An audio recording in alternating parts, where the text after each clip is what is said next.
So over here, you can see that I have a blog section right here. And let's say I want to go ahead and then post a new blog. So I can go to manage blog post right here and then write a new post right here, just like this.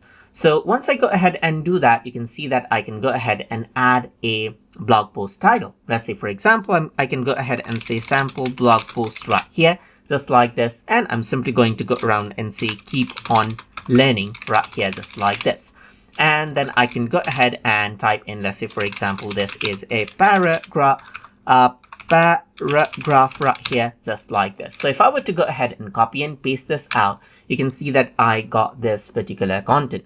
So now, let's say, for example, I want to actually feature out an image. So if I were to go around over here, right here, just like this, you can see that I can add an element and then choose image or video or button or separator in the blog right here. So if I were to go ahead and add an image, I can go ahead and edit right here, and then I can upload or select from one of these uploaded images that I have right here, just like this, and attach it to my blog post.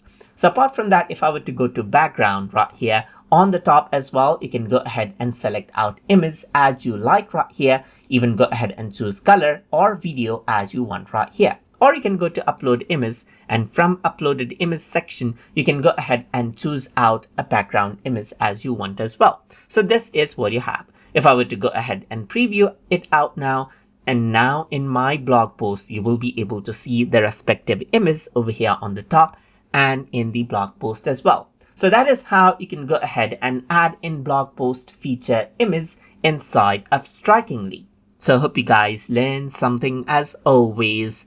And as always, please like, comment, share, and subscribe.